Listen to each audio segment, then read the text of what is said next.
Alright, so the good guys actually won the die roll. That means we get to play first. And this is going to be a deck that, I don't even know the real name of it. I'm going to call it Jund. It's just pretty much black and green. I don't know if Jund has to have red, but it's pretty much a lot of the similar cards in it, like Tarmogoyf and Liliana and Edicts and, you know, Plague Engineer and all that fun stuff. So I'm just going to call it, I guess, black-green Jund, right? I think, maybe. If you know the real name of this deck, feel free to leave a comment down below and I will change it appropriately. I didn't know who I was up against first time playing them, and I guess first time playing this specific build of the deck. But either way, I like this hand. A little slow, but I have Force of Will and back to basics in case I need to force something. Heavy removal and of course Stoneforge Mystic. And I am on the play, so I am keeping this. Let's play Flooded. We don't know what we're up against.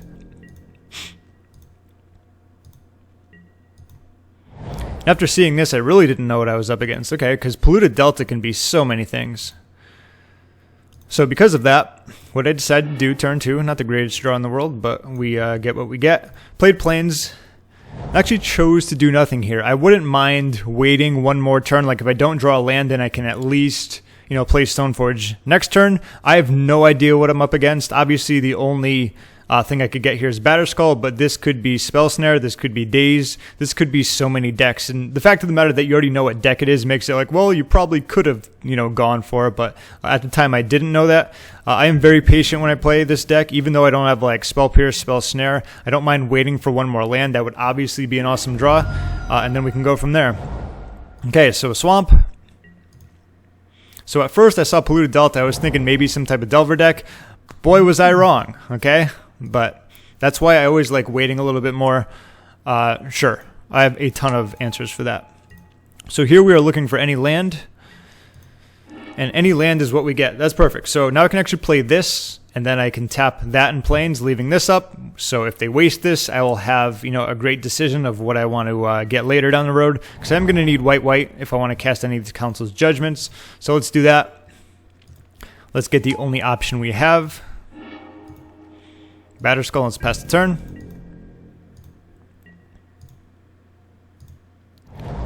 Okay. And they're cracking this. So by cracking this, that means they either want to play something for 3, or it's interesting. They crack that, then they play this, meaning they probably have one more card to play. Otherwise, you might not crack that. I'm not sure, but there is an opportunity to Force of Will this. If I Force of Will this and have another Fatal Push or something like that, it's going to be kind of sucky. I would rather kind of save this for something better, you know, perhaps. This is obviously going to be an easy pitch based upon what they have here, which makes Back to Basics all not that bad of a card when you have a Force of Will to pitch it to. Plus, though, if I do force this, they could have discard and easily take the Batterskull, so I'll actually let this happen. If I had like a Spell Pierce there or something along the lines of that, I would probably go for the line of protecting Stoneforge very easily, but my hand is very clunky, extremely clunky, and okay, well, there's that. Force of Will, good take. Despite the fact our hand is really clunky, really slow, can't cast this. Casting this isn't going to do much. This doesn't do anything at the time, which isn't a big deal. And then we have 2 removals, which isn't all that bad. And a land is another great draw. So now what we can do is play Island and fetch this for Plains. So we will have Plains, Island. So let's do that. Let's get rid of this Goyf because it's gotten pretty big pretty quickly. That's what she said. Let's Councils this and pass the turn. Another Catacombs. Interesting. Okay.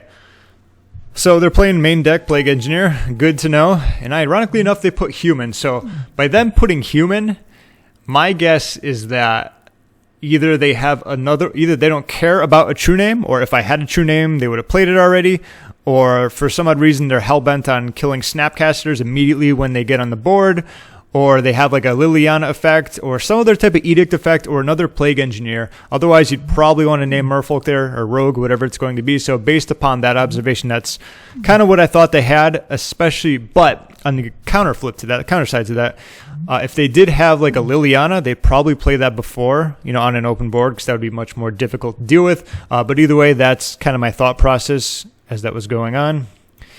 Equipment goes with equipment, of course. Okay, well, I don't want to Council's Judgment this, because this can be used for much bigger and beefier threats. At the end of their turn, I might want to Swords it. It's actually not a bad exchange. It is just a 1-for-1, seeing this didn't kill anything when it came into play. So here what I actually want to do is play Jitte. I can't tell you how many games I've seen of like other people playing Stoneblade where they had an opportunity to cast Jitte and they didn't.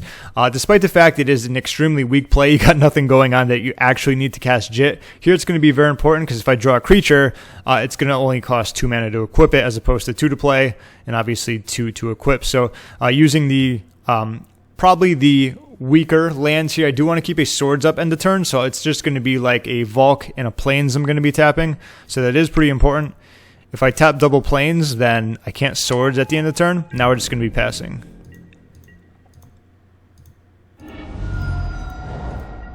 See what they got. They are just thinning, I guess. Okay, so they did nothing, so here I actually do want to Swords this. Because it will do some damage. I have more removal, so they're not doing much. They probably have, you know, like Abrupt Decay, reactionary cards, something along the lines of that. And would you look at that? I mean, am I good or am I good? Because I Swords that dude. Of course, now I can play. Even if I didn't Swords it, I could have Swords it right here. But the fact of the matter that I still drew is awesome. So right on time, as they say. Certainly not late to the party. True-Name Nemesis arriving just on time. Okay.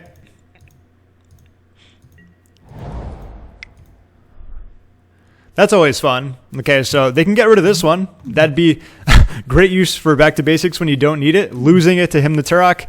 And here, actually, both of these are really good if I get one more mana, but let's just see what they get. They did get my councils in Back to Basics, which is good. And now I have Batterskull, which is awesome. So I just need one land to make things happen when it comes to that. Okay, so very easy decision here. Here I actually want to tap both of my planes because what I want to do is they don't know this card. They know that one because I got it, I believe. Yes. And what I want to do is bluff a counterspell. So I want to tap both planes because I'm not going to be trying to plow anything, bluff plowing anything. So tapping both planes here with the Jitte to equip.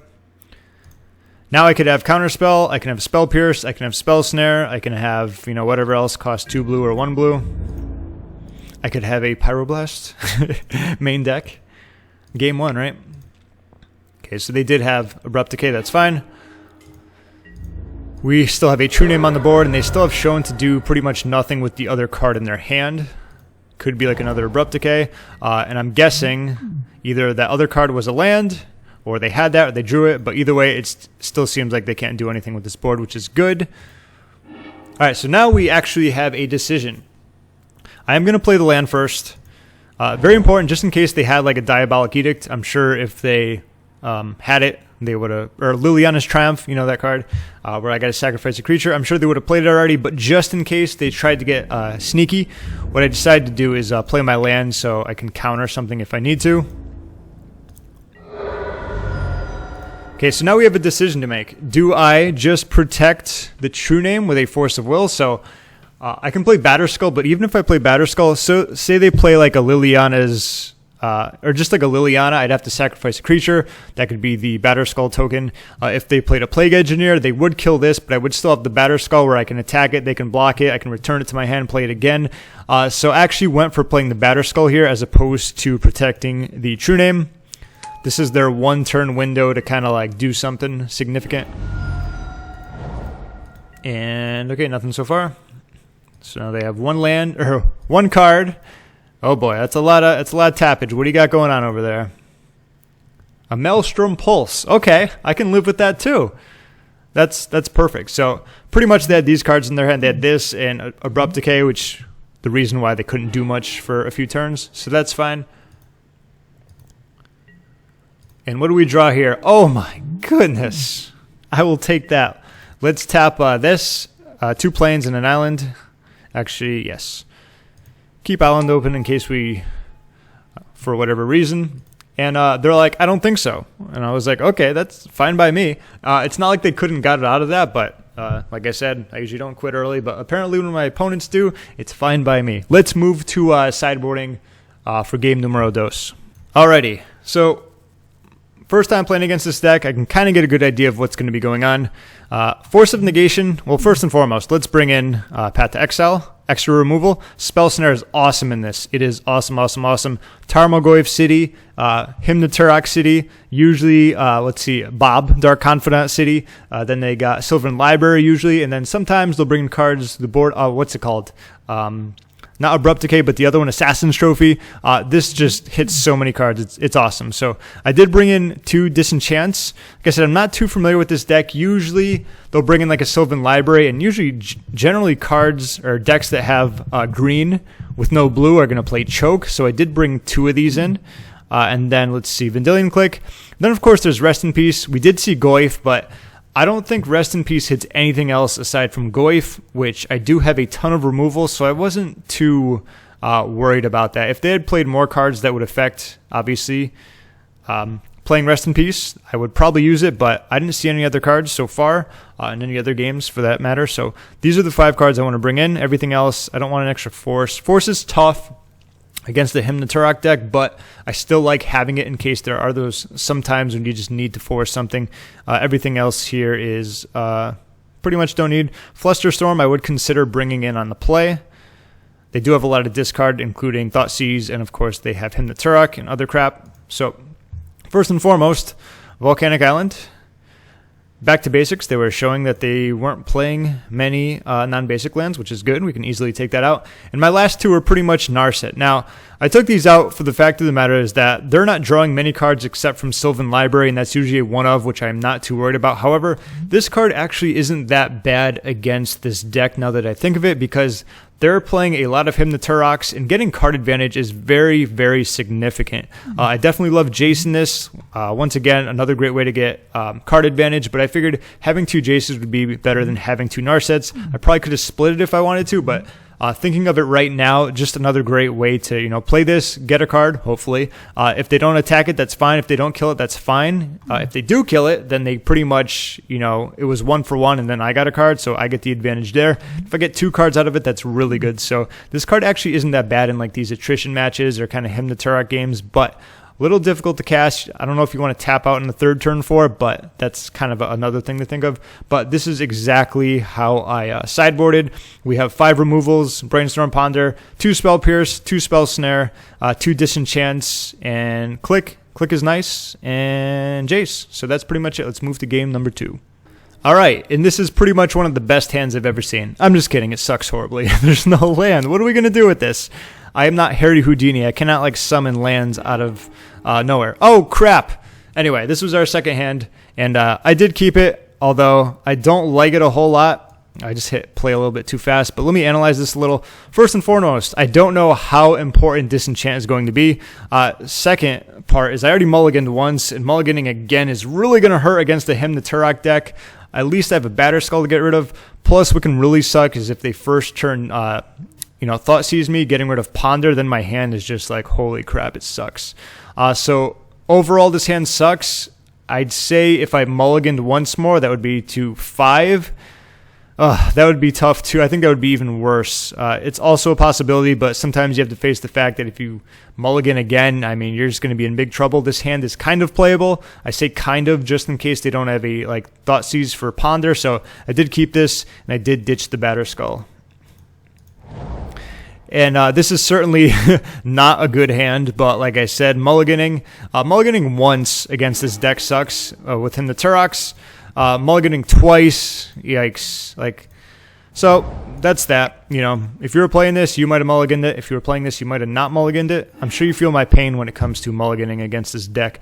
But either way, and this Ponder was just like, all right, you got to be kidding me. So I do have 2 mana, but think of it this way. If I shuffle these, what else is really going to help me that's 2 mana? Yeah, I could get maybe a Stoneforge. I guess maybe a Ponder, obviously, or a Brainstorm. But if that happens, then I would need another land after. I said, given the nature of my hand, at least I have 2 Council's Judgment, so it's going to be a little tougher to get rid of both of them. So I decided to actually keep this. That way I can have white and white. And then next turn I can shuffle. I will at least have my mana covered. There's a very challenging spot there where it's caught between a rock and a hard place. My hand already sucks. And there's not a whole lot to do. So I figured at least going with mana there is going to be helpful.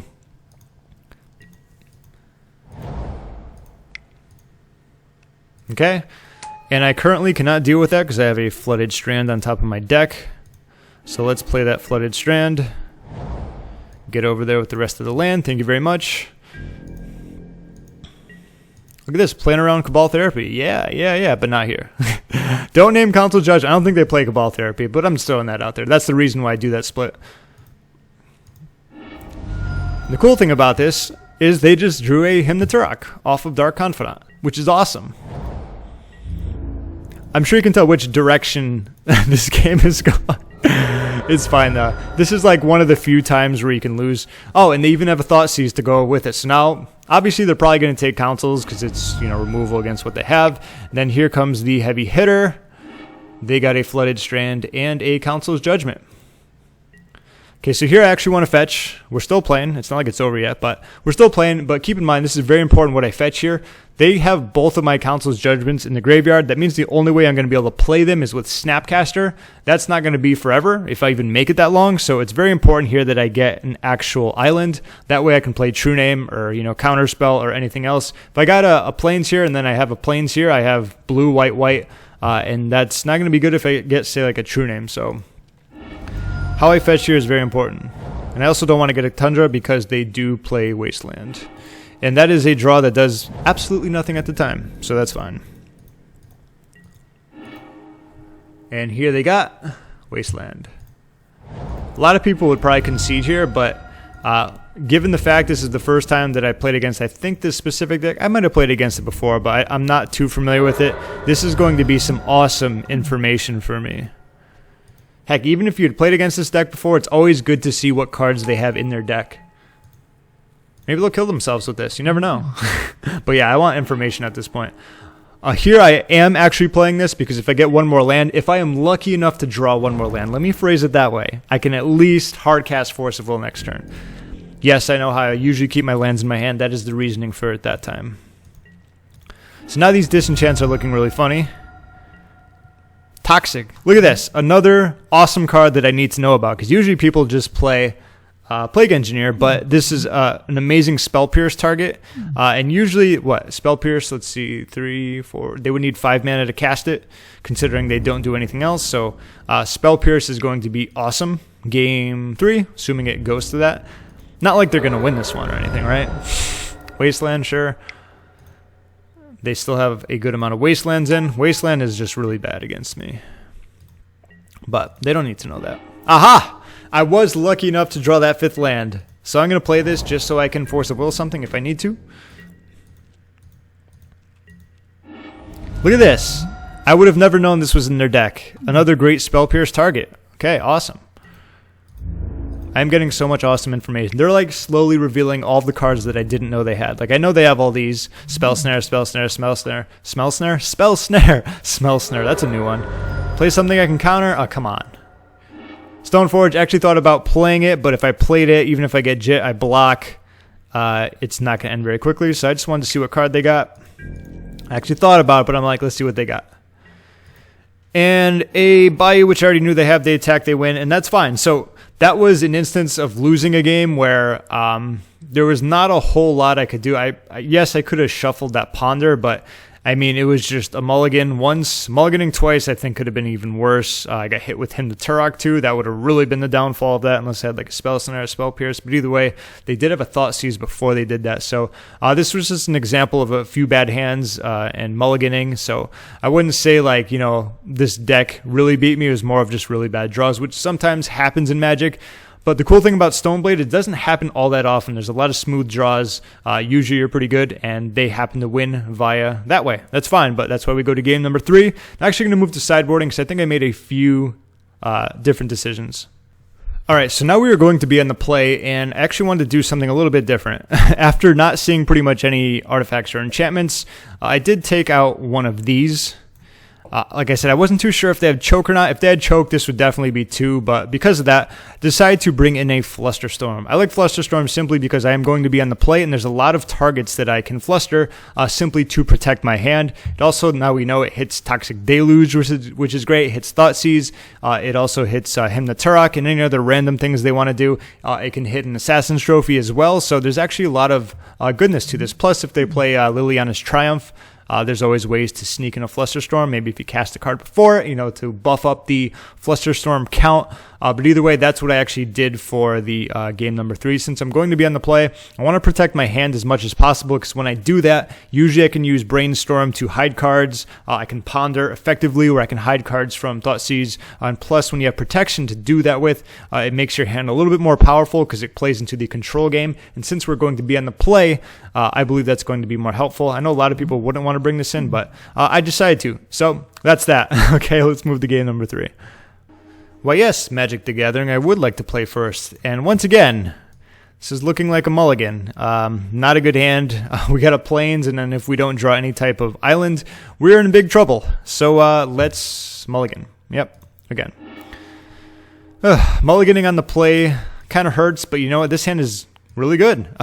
We have removal because they have a crap ton of creatures. We have Stoneforge to get our equipment, and we have a Brainstorm to do some cool tricks where we can like hide cards if we want to. I did keep this, and let me ask you a question. What card would you ditch if you keep this? I'm going to give you like 2 seconds to think about it. I actually went with True-Name. I feel all these cards are really powerful. Brainstorm going with the Stoneforge is a great way to shuffle, and obviously if you want to get an equipment with it, if you want to.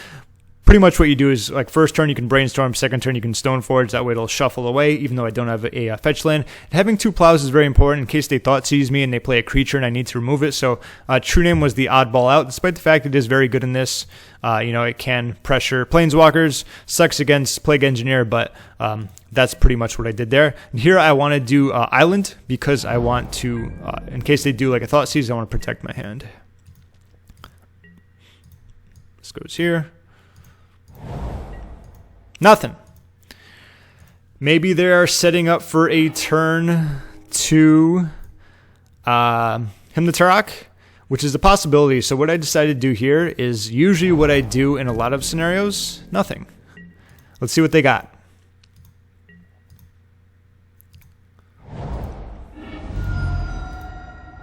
Ooh, that's always good. It's not black, but oh wow, that's really good.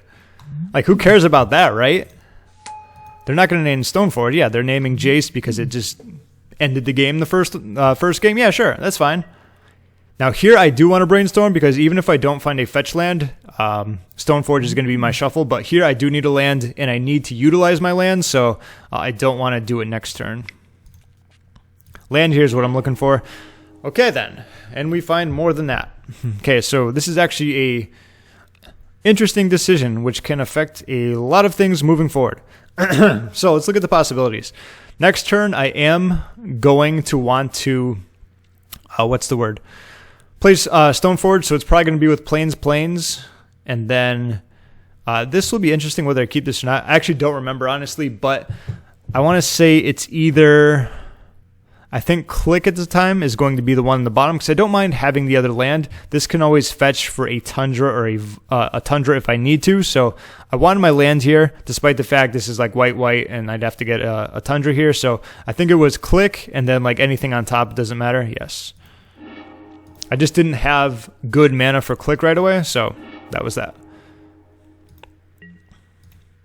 Yeah, and it didn't matter the other card that I put on top because it's the bottom one I'm not getting. So here I am going to cast this with white so I can use Brainstorm if I need to. That way if they Thoughtseize, if they Hymn the Turok, I can hide Batterskull. I am getting Batterskull here simply because I like using my mana effectively. If they don't kill this, I can bring it in, and it's just so much easier, to attack without needing to equip it. Plus this dies very easily, so there's no True-Name in sight yet, so reasoning behind that. There are also no creatures that I want to kill because, there's one. I don't need to Brainstorm here. I'm good where I am. Next turn is just going to be Swords, land, go, most likely. Okay, there's that. So here was a difficult decision. There was, do I want to play Plains or do I want to play Arid Mesa? Now I need to think about it. If I play Arid Mesa, there's going to be this weird interaction where if I play this and say I plow this, that means I have 2 lands open. And then what can happen is if I want to Brainstorm, I'm going to Brainstorm, and then I'm going to have just 1 plains in a fetch land non-cracked. And what happens is when I go to crack my fetch, they can actually kill this, and then I can't bring it into play. It's a very important interaction you got to think about when you have 4 mana and you want to do other stuff.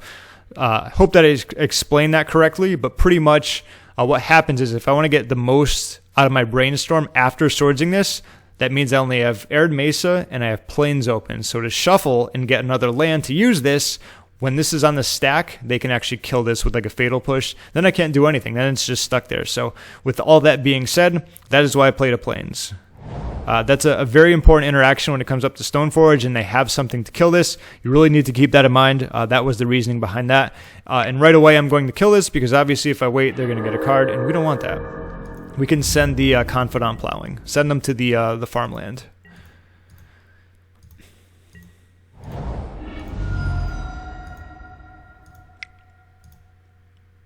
Okay, sure. Here I have no problem plowing this, and then I'm going to bring this into play.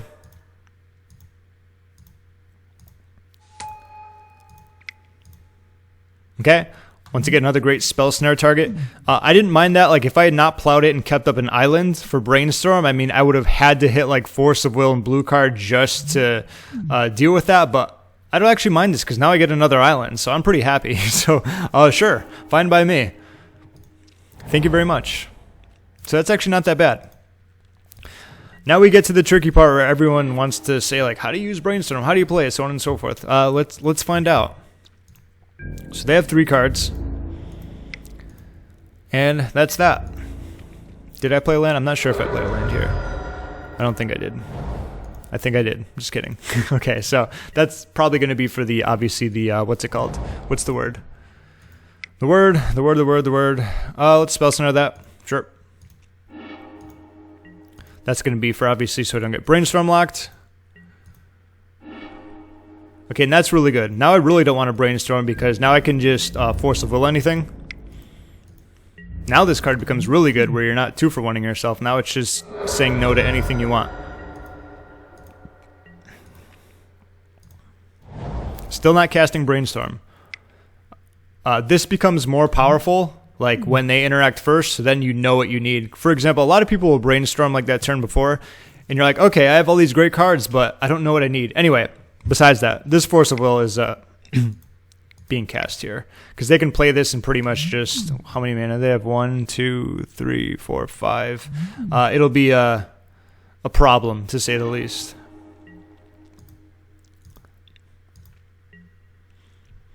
Oh, and also the reason why I did play that Arid Mesa before, I forgot about it, is because what I can actually do is I could have Brainstormed looking for something and cast Force of Will at the same time. Okay, because I had 1, 2, 3, 4, 5. I had 6 mana, so Brainstorm plus Force of Will. That was the reasoning actually behind playing that more than needing to like shuffle away my lands. That's a great draw. I'm actually going to ponder. Oh, crap. Ugh. This is like such a good ponder. It's just, it was interesting because the way this game played out, I just had a lot of planes. And now that this is here and like I need to crack it. So Vendilion Clique is actually really good. They got 1 card in their hand. They're not doing a lot. So here I actually wanted to get Vendilion Clique into play. However, by doing that, I'm going to have to fetch for a Tundra here.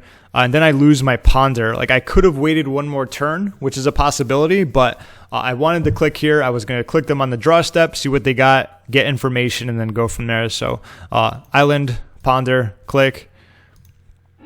Let's attack. And I still have a Brainstorm, which is always good. This is one of those good times where you can keep a fetch up, where you like only fetch when you need something. In this case, I will need a Tundra. It gets wastelanded, so what? No big deal. Anyway, we're putting a stop on their draw step here. Let's crack this. Tundra. Let's see what they got. Wowzers. Am I glad I used that? Whew. So, this damn card. So, looking at this, pretty much deals 3 damage to target creature. So, then that deals damage to it. So, and that power to him. So, they could technically kill Clique, and then that dies, I guess. something like that, or does it flip? I'm not too sure how the interaction works, so I guess that would be a trade. But this can also pump out creatures, which I don't like. But then again, if they did that, I would attack it. And then when it comes to this, I just feel like this card could get much more out of hand.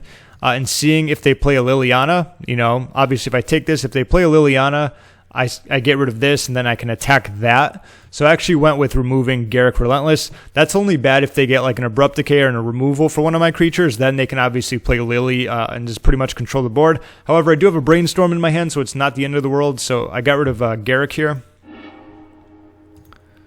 So now they have Lily and one unknown. And ironically enough, they decided to not kill that, play this, kill that. Okay, I mean, sure, thank you. I appreciate it. But yeah, okay. Yes, sure. No big deal. I am brainstorming here. So the reason I want to brainstorm is now I know what's in their hand. I do know this is going to like crush me, and I need help against this. So I did decide to brainstorm here. That is the reason for it. Before, you know, I didn't have any clue what they were using. So that was the reason for that. Now, they're probably going to play this next turn.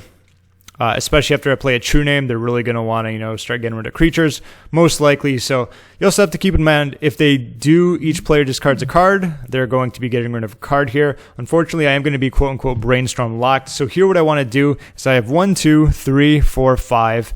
I can pretty much keep both of these and play both of them. That way this discard a card doesn't become relevant to me. So what I want to do here is Island on top and then Disenchant on top of that, because I can at least use this if I need to on that. Attack.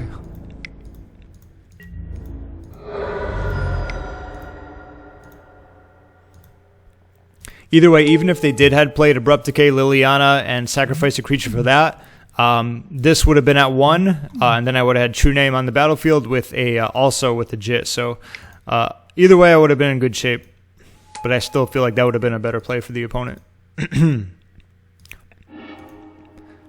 And I think that was just like a I'm pissed off type of thing. Maybe they realized they made a play that wasn't great. I mean, if they were going to wasteland me, they should have done that before my turn where I actually needed that land. You know what I mean? Because I got to use that land, that means I got to play out this and this. I think they realized. I think that was like a I'm pissed off type of thing. Anyway, sure, let's equip True Name. I'm tapping 2 planes just in case they play Choke. Plus, this is much more threatening, keeping 2 islands up. That's the reasoning for that. So let's attack them.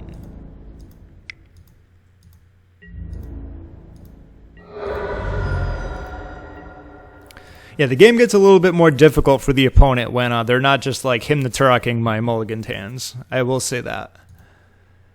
Wait for it. Every time I play against someone against Thoughtseize, they get crap value out of it. In response, let's get rid of Pithing Needle. Let's have them lose 2 life and 1 card at the same time. Oh my goodness. Anyone else find that funny? I mean, seriously, if you've watched any of my videos, I cannot begin to tell you how many times that happens. Anyway, moving on now. Sure, you got it. And they have 1 more card in hand. You can have my Stoneforge. Now, it's also very important to keep in mind that once this is on at least 3, means I have protection from Plague Engineer, because I can always, when Plague Engineer is on the stack, I can buff this up once, so it's a 5/3, so that way it's out of the Plague Engineer, you know, -1/-1. And then with the other 2 counters, I can actually -1/-1 and kill it. So here, let's kill Lily. You want to bet if I play that island or not? You think opponent would go for it again? Yep. I didn't. You know, spoiler alert. You should know that by now. Alright, so the only thing here that's pretty much going to suck is another Lily. And another Lily is what they have. Alright, fine. You want to play that game? We'll play that game. There's always plenty of ways out of it, so I'm not too worried about that. So here, despite the fact they have this, you know, I have a card in my hand that I can always discard. Pretty much anything I get, I'm going to be able to play. So I have a lot of awesome draws right now. Let's see, like even a Snapcaster end of turn I can play, a creature I can play, Ponder, Brainstorm. Swords isn't going to do any well, but there's obviously Council's Judgment is going to be awesome. So I have a ton of outs here, despite the fact it's an empty board with a Liliana. Heck, I've beaten a Liliana ultimating like them, you know, removing most of my lands, and I've still won before. So it's not that big of a deal. Okay, let's move. Stoneforge. Okay.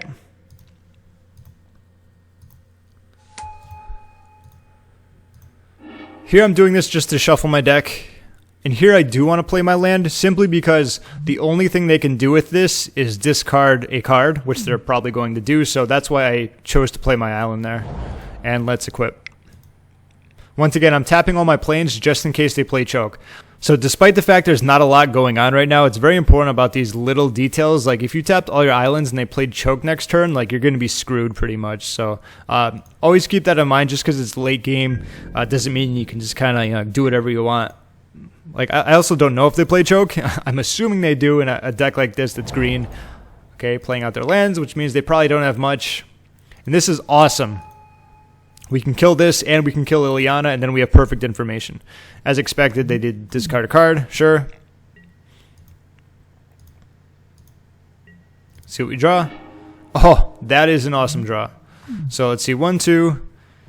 So pretty much we can Snapcaster, we can we don't want a Swords, but I'm definitely holding this because it's much more powerful where I can, you know, Snapcaster, Brainstorm, or, you know, Snapcaster Spell Snare, whatever it's going to be. But here what we want to do is first kill Plague Engineer.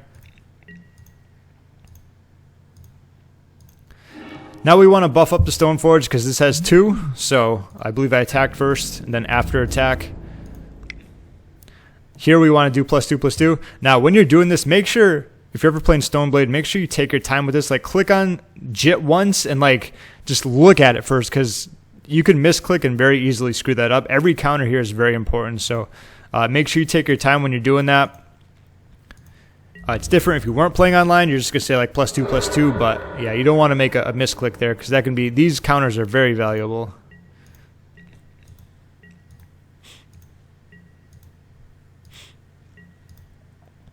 Nothing going on. I am not playing Snapcaster here. So Stoneforge, do I want to play a Stoneforge? And the question is, oops, I'm on draw.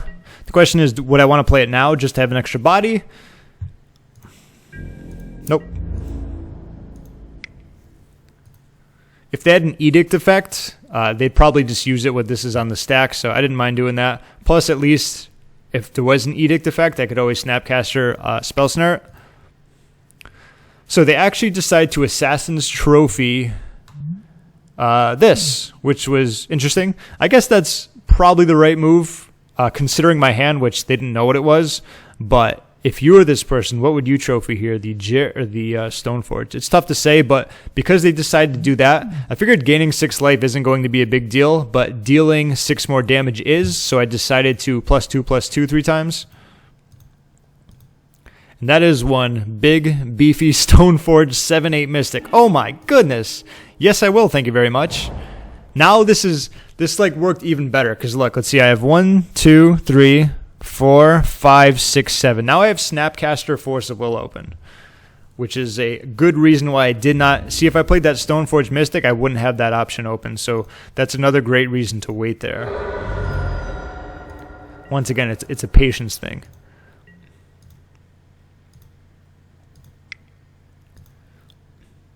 Okay, so Snapcaster it is. Now I can actually Force of Will this, or I can Spell Snare it. At this point, like if I got another Snapcaster, I think I'd probably have my mana open because that's just how I play. So I went with the simple Spell Snare here because Spell Snare obviously just gets this. Force of Will gets anything. And I'm going to be very conservative with my mana. Now this is an extra body, which is nice. Oh, nice draw. Okay, anyway. So here I do want to play Stoneforge after I attack. So it's going to be 3. Just going to be an extra body just in case... you know, if they have like Liliana or something. Stoneforge. Drew all my Stoneforges this game. Let's just shuffle it up. What else did I have left in here? 2 True Names, 2 Snaps, 1 Jace. No, 2 Jace. The other one's right there. Okay, and that's pretty much it. Cool. Fails to find an equipment. Now, this protects me against Goyf, Trophy, Dark Confidant. Hymn to Turok isn't going to do it, but I'd probably counter it anyway just for hoo-hoos and ha-has. And apparently they didn't get anything that was going to help. So that was the game against the, what was it, green-black Jund, I guess, if that's what you want to call it. Kind of an attrition-y match. But like I said, game 2 was mostly won due to like mulliganing and just, I pretty much had a really bad hand. It's just, that's the way it was, and I didn't want to mulligan once more. But aside from that, once you know what you're up against, usually with a lot of matches and you actually get a solid hand you can work with, it's going to be a little bit more challenging for the opponent to do things. Either way, that was Stoneblade against random Jund deck. Thanks for watching, and I'll talk to you soon.